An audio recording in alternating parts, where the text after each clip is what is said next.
What's up, guys? It's been a while. This is your host Maverick, and right now we're going to be watching Vinland Saga episode 18. So, it's been 2 weeks, right? Last episode was actually delayed, not on my end or anything, but because of Vinland Saga itself. Apparently, I believe it was delayed due to, baseball, I believe, which occupied the same slot. This is television anime after all. But, I don't know the specifics, right? I just vaguely recall it being something related with baseball. The WBSE is actually going on right now. WBSE Premier 12, well, actually just ended, so maybe it had something to do with that. I don't know. I don't watch baseball. But, anyways, what happened last time we left off, right? Well, I think the only thing we need to know is that Thorkell is having his rematch with Thorfinn, right? And they're going to fight for the custody, I guess you could say, of Askeladd. Although, honestly, knowing Thorfinn, he's going to want to fight this, mano a mano, right? With honor and whatnot. And Thorkell being, this warrior dude that he is, and obviously being still much, I still believe his, actual fighting ability is much stronger than Thorfinn's. It's kind of going to be interesting how exactly Thorfinn gets himself out of this situation, right? My bet would be on there being an outside force coming in that forces them to end this duel, and so Askeladd can escape along with Thorfinn to and continue on and to find Canute and whatnot. But who knows? Maybe Thorfinn will be able to surprise us. In any case, let's get into the episode and find out. Alright, let's begin in 3, 2, 1, play.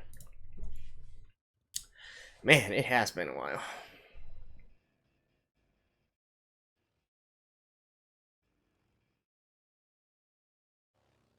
I think it's because of baseball. Correct me if I'm wrong. It's probably not that important anyways. Oh.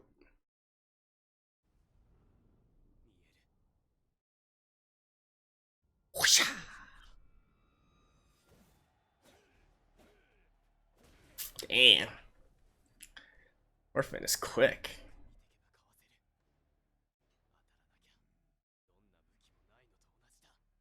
Can you hit him though? Well, I guess he could always go for his hand and face. Or whatnot. Oof.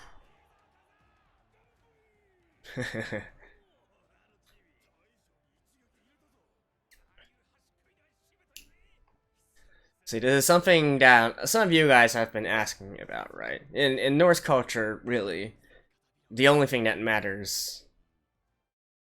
Oh, so he does have armor beneath it. But as I was saying, the only thing that's important is strength, basically.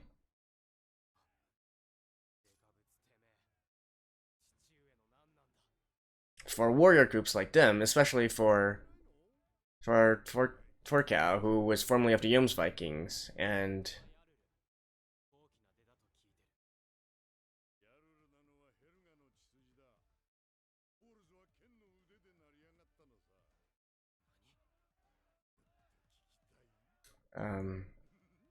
anyways, as I was saying, these kind of men, they only respect actual power.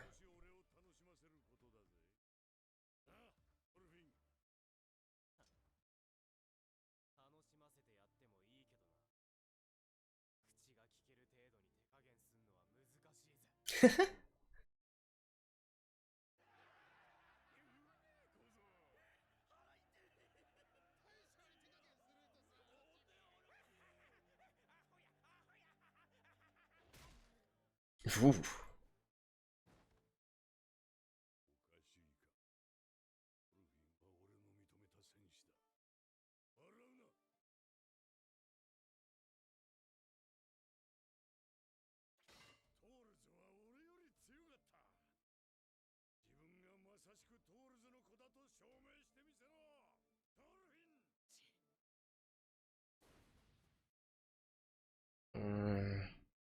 I don't know. I still don't see him. Well, I'm not gonna predict him losing. Watch him make me eat my words, right? But anyways, let me skip this real quick. I'll see you guys in a second. And back.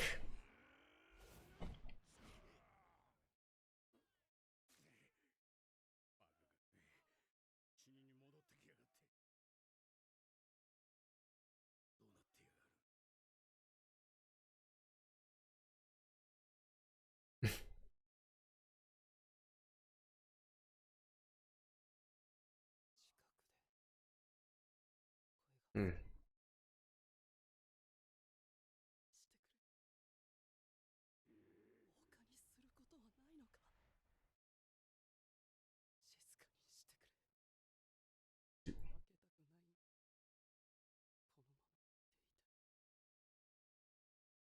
Hmm.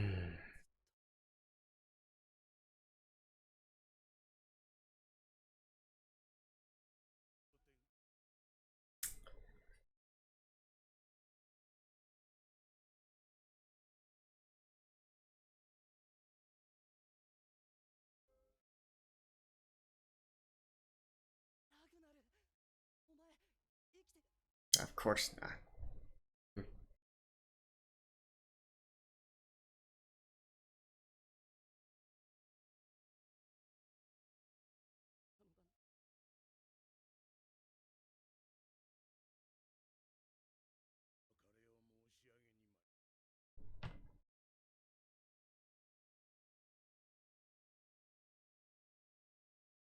I hope at the very least,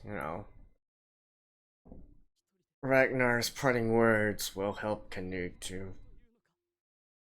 get a hold of himself.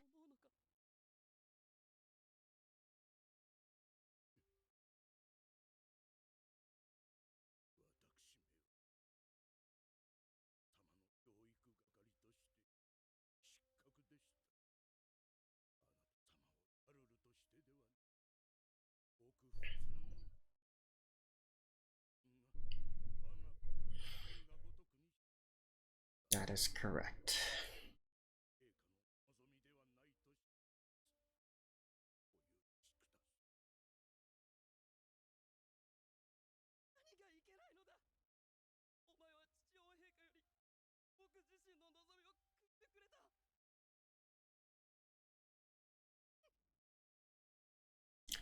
Unless you give up your position as prince.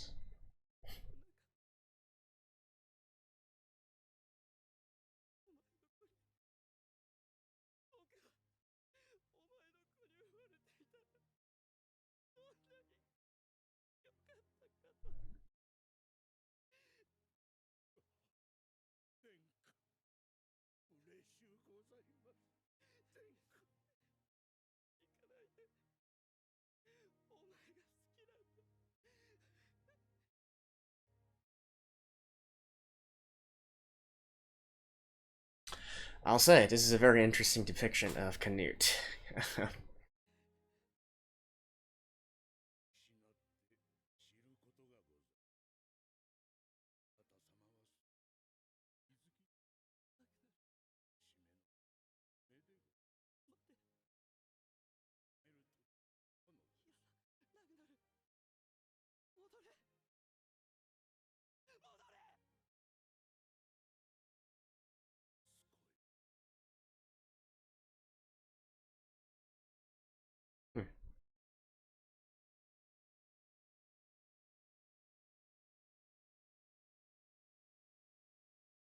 Okay, who's actually going to win over there?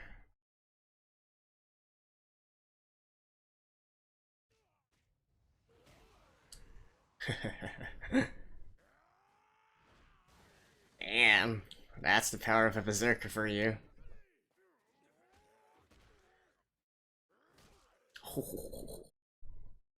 Damn. The priest is still here.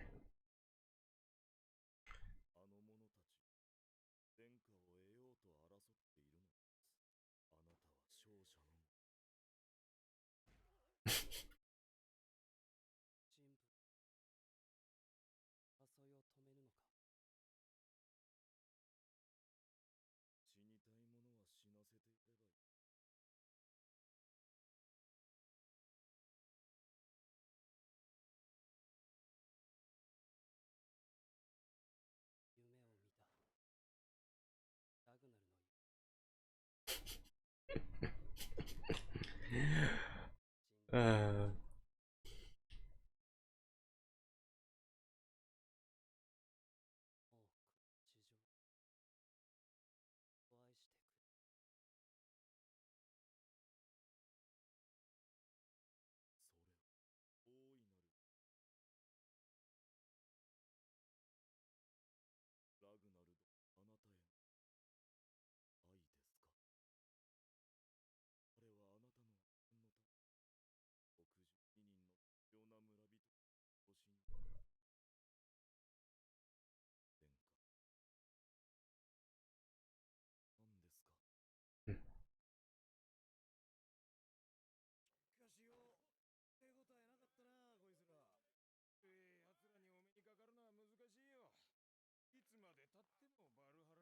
oh, this is the remainder of Ashgalat's forces.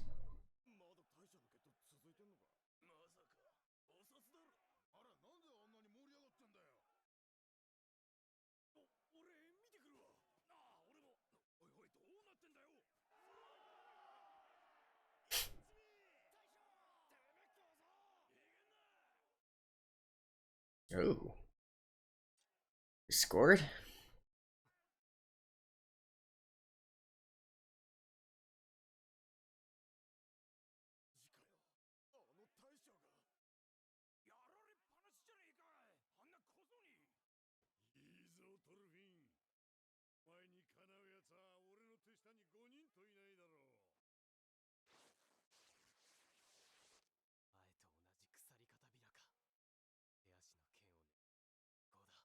Mm-hmm.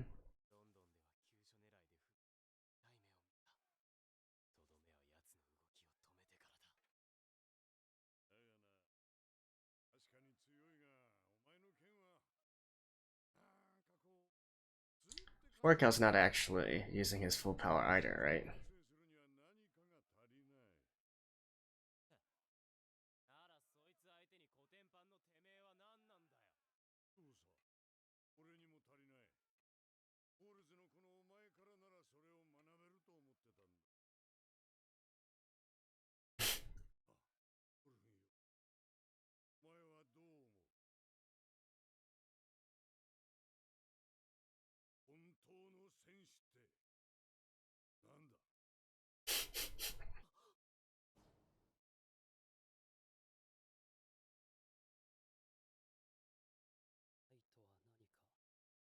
Okay, I see. There's this parallel going where both Canute and Thorfinn are questioning themselves, or actually being questioned on their beliefs.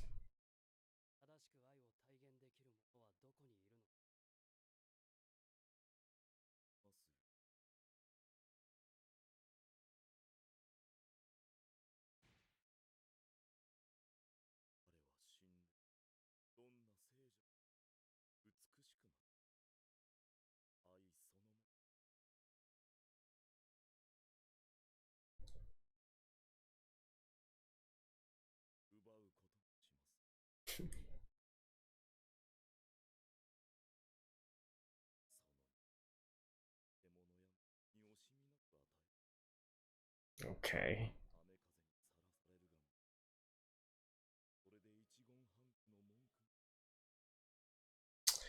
You know, priest, you should go become a Buddhist instead.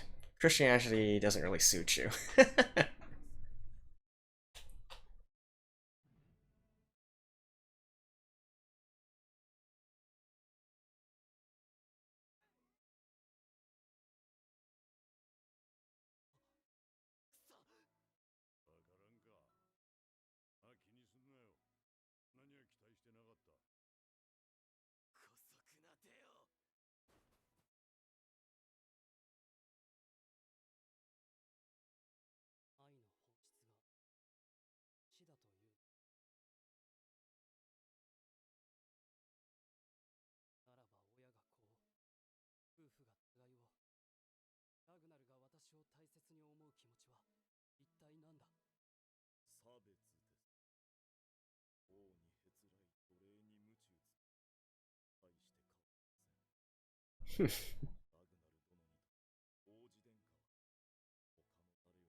I guess that does make sense in a certain way. There is a concept in Christianity which is unrequited and equal love, I believe. I don't quite remember the exact terminology used.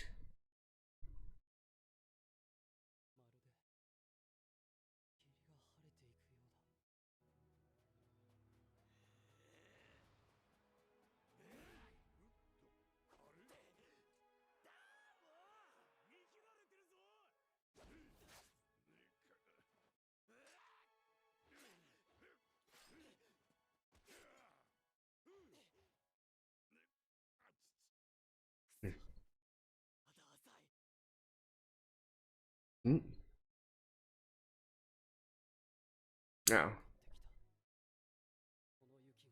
I thought that was Ashlat's hands.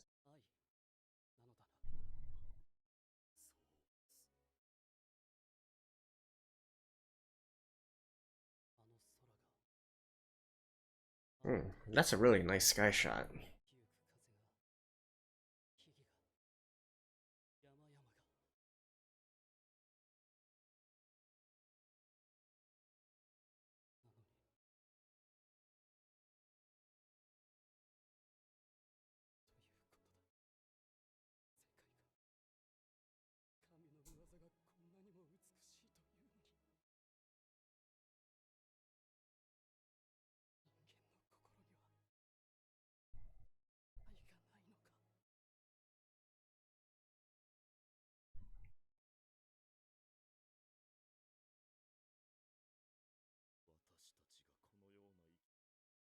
Original sin.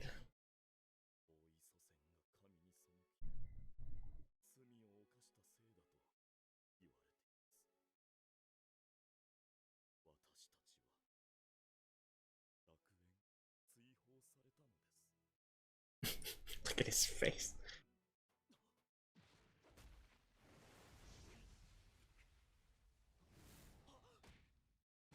Ooh. Up there?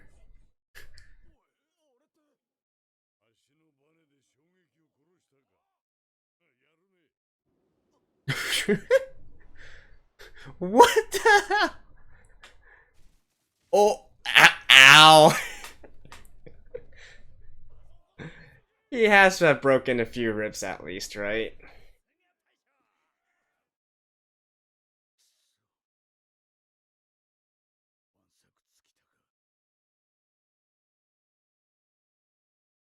Ow.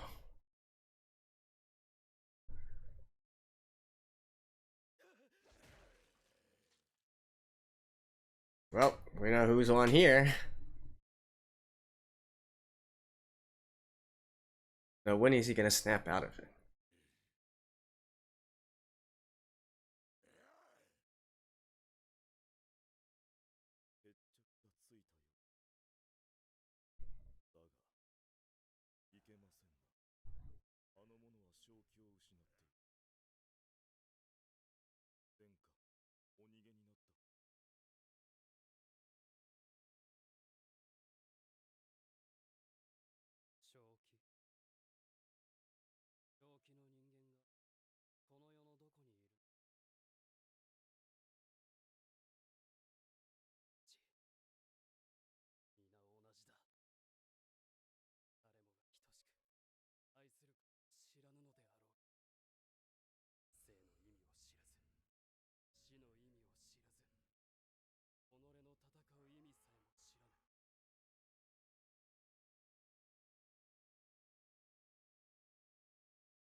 His kingly aura.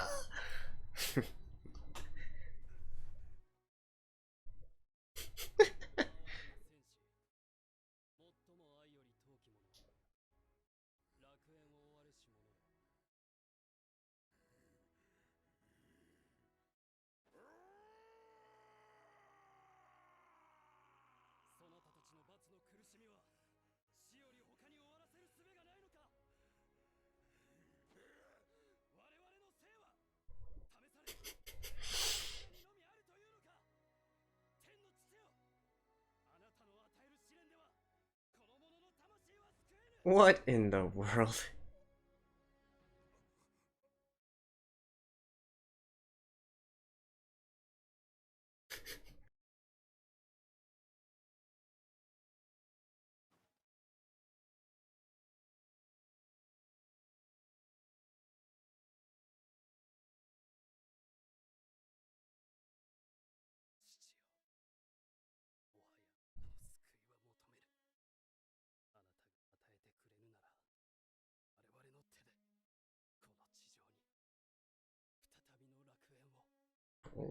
Okay. So that's how they made Canute's story. That's how he turned.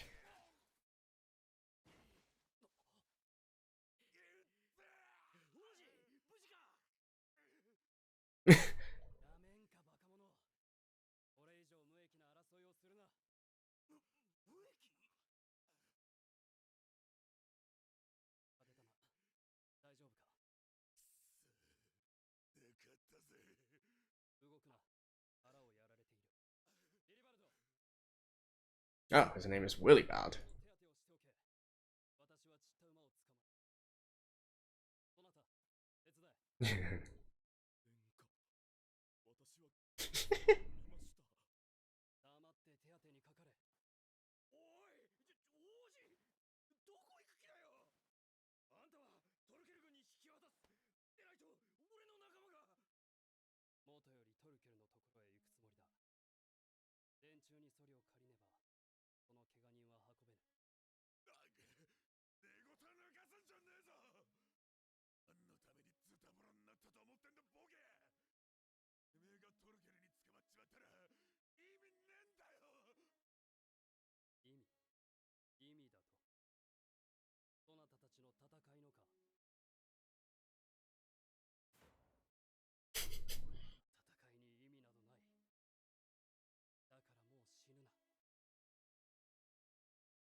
This is ridiculous.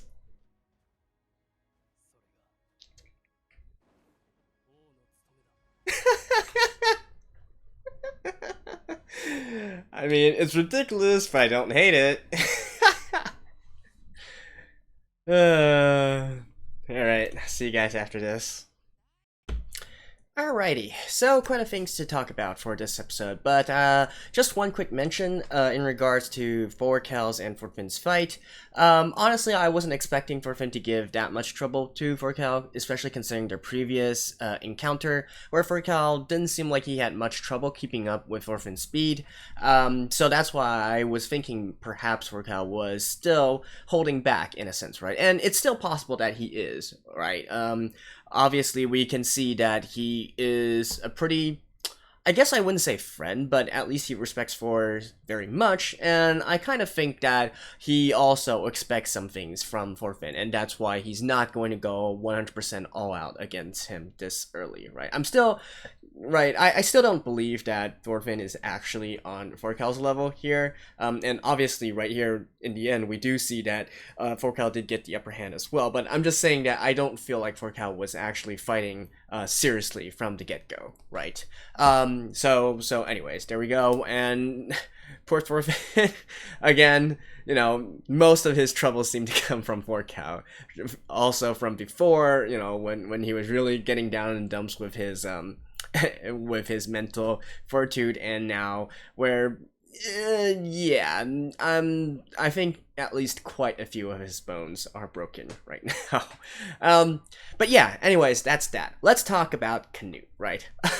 As I was saying at the very end of this episode, right, like absolutely ridiculous, right? Suddenly he has this kingly aura that can, he's a man above men, and he's going to make all these people his vassals, and they're all going to listen to him, right? But then again.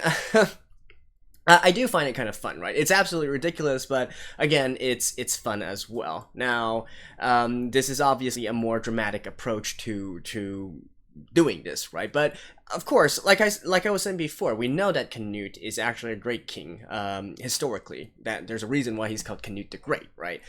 Um, I mean, he obviously has some qualities going for him that's making his men want to follow him and allowing him to eventually become the ruler of Denmark and England unified, right? And I believe also Norway or Sweden as well, one of those. I'm kind of foggy right now as to which part it actually was, but he ruled a lot of land, right?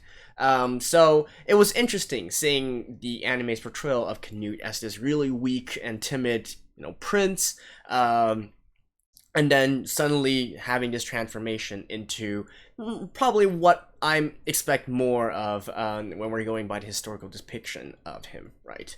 Was it too drastic a change? Maybe, but it is entertaining, right? This is an anime after all. So, and like I said before, because there's no real historical records in regards to Canute's early life and whatnot, the anime can do whatever the hell it wants here. So, good on them. Now, some other things I'd like to touch upon is in regards to two concepts that they went over for in regards to Canute's transformation, right? One of them would be the interpretation of love, as said by the priest Willibald. And honestly, well, his stuff judging, talking about death and whatnot aside, I do find his his point in regards to Ragnar and this sort of conditional, discriminated love, that is true, right? That is true. That's definitely not exactly what this entire love thing is supposed to be. So let's talk a little bit about love in regards to Christianity, right? Like, I'm not gonna say I'm a huge expert on this, but I did grow up attending church while I was young, and my family is mostly Christians, although I myself am not officially recognized as such. So I have, quite spent decent amount of time in regards to, these biblical teachings and whatnot. So when we're talking about love, anyways, in regards to Christianity, we basically have the old days and the new days, right? Really, where this entire concept of compassion and love for equal love for everyone comes from the New Testament, right? From the teachings of Jesus. Before that, we got the Ten Commandments, and really what in the Old Testament days, what was really, and in the Jewish age, I guess you could say, what was really important was the love of God, right? You need to love God in order to be saved and be loved by God, and that was the entire point of that. When Jesus came around, he basically he basically summed up the original Ten Commandments and said, okay, so I can summarize this into basically two phrases. One is that you must love God, and two, you must love your neighbor, love thy neighbor, right? And the interpretation of this has been, it's open to various different interpretations, but generally what's mostly accepted is the love your neighbor line basically means loving everyone, right? And we infer this because Jesus also said stuff such as love your enemies, yada yada yada. So basically it turned out to be love everyone, right? And that is where this love came from. And indeed, it's supposed to be indiscriminate, right? You're not supposed to say, okay, I love those that are close to me, and then for those that are my enemies, I'm not going to love them because they're my enemies, right? That directly goes against Jesus' teachings. And since we are in 1000 AD here, give or take,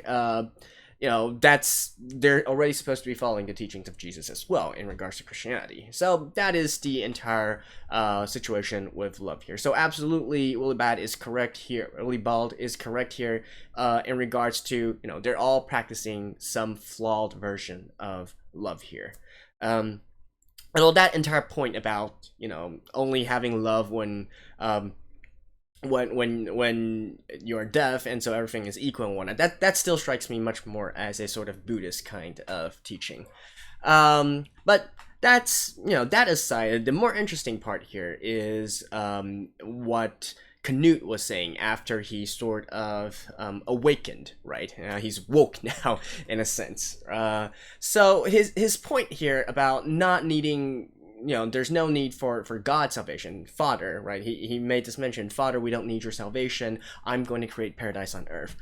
I'm pretty sure that actually counts as heresy in the view of the church, both at that time and now as well, right? When you reject salvation from God, that is basically, that is absolutely heresy 101, right? And his entire idea of this really came from, his interpretation of how the world was unfair, right? How God is unjust, and why is it that, the righteous, those that actually follow him, those that are living piously, why do they suffer this kind, right? Why do men on earth suffer? Why does mankind suffer? Why do these wicked people go unpunished and whatnot, and yet the righteous, they're dying, they're suffering, yada yada yada, right? And that's why he's basically saying he wants to take matters into his own hand instead.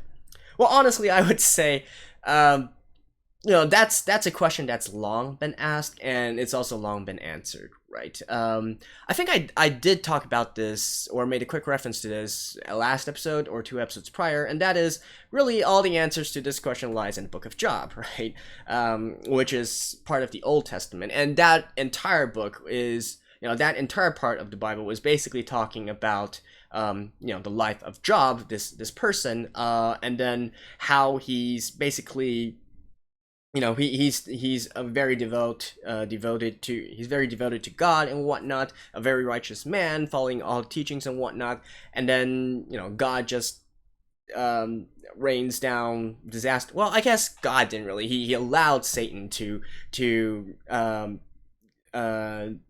make a lot of disaster happen around Job, yada yada yada, and eventually force Job to resent God in a sense, right? And of course, in the very end there, because it is a biblical teaching, it's trying to make a point here. Basically, the general idea is that God basically tells him, look, even though you're angry at this, you must understand that, I have much more knowledge than you do, and everything that happens here, it has a purpose. You can't really, a mere mortal, can't really understand what an all-powerful being as me is actually thinking, right? Any of the suffering that you're so-called saying, it's there for a reason. Don't question it, basically. Paraphrasing a little bit here, but that's really the general idea here of what that was. And so basically it's, God is basically saying, look, I get that you're suffering. I totally know that. I know that you are having a bad time. Roll with it, just roll with it, and you will eventually gain salvation once you reach the gates of heaven, something of that sort, right? And so that's basically how it goes down. And that is a very old part of the Bible and the biblical teachings, and so that's really honestly it's quite all I can say is maybe the priest here, Willibald, is certainly not the most the most knowledgeable priest here. Otherwise, he would have known of these teachings and whatnot, and would have had an adequate answer here. Of course, you could still reject this, right? You could also say it's a load of bullshit, and you want to do things your own way. That's the prerogative, right? But I'm just saying that there is actually an answer to this already written long ago, and it's not like some very foreign concept in regards to Christianity. So I don't know. Would I wish if they actually touched on this here and then allowed Canute to reject it? Maybe, maybe not. Right now, I'm just mentioning this to you guys as a sort of trivia in regards to this entire thing, right? Um, and so yeah, basically what I'm saying is, this was answered already, and really what Canute is saying right now is really, in my eyes, already well within the realm of heresy. However, I feel like he might sort of mellow out still a little bit. I mean, we still got a lot of time here, right, in regards to the entire story. So what I'm actually thinking is perhaps he's going to mellow out on his views as well in the future, right? And I base this because historically Canute was still a devout Christian through and through, right? He even eventually made the pilgrimage to Rome to meet the Pope and also meet the Holy Roman Empire Emperor of that time. So he's still really, and as far as historical records are concerned, he remained a devout Christian throughout, and he promoted Christianity and so on and so forth, right? So, so perhaps he's going to mellow out further in the future. Maybe he's going to be affected by lots of other things as well, so on and so forth. I don't know, but that's what I'm expecting here. All right, and what else here? So in next episode, well, Canute has I'm assuming that he's going to go back to Thorkell and probably perhaps bargain with him, or maybe even say like, become my vassal or something of that sort, which would again make us get back on track to history, because we do know that later on Thorkell did become a vassal of Canute. The specifics are actually kind of complicated, but we do know that eventually Thorkell did serve Canute. At least for a period of time here, right? So that is probably, how that actually came to be is something that I'm expecting from next episode. And that's probably also going to allow them to really make the return to the main army and eventually return to London and, conquer England already, right? Because we've been, they're about due. Historically, it was finished at about Christmas, and I think it's literally like a month before Christmas right now in regards to the anime time. So there we go. It's about time they return back to London and get the rest of this country under their control. So there we go. Hope you guys liked this. And a little bit of trivia as well. Again, if I'm not exactly the most well-versed person in regards to Christianity, if there are people who want to contribute, I welcome all of that. And if not, well, I hope you guys enjoyed it, and I'll see you guys next time. Bye bye.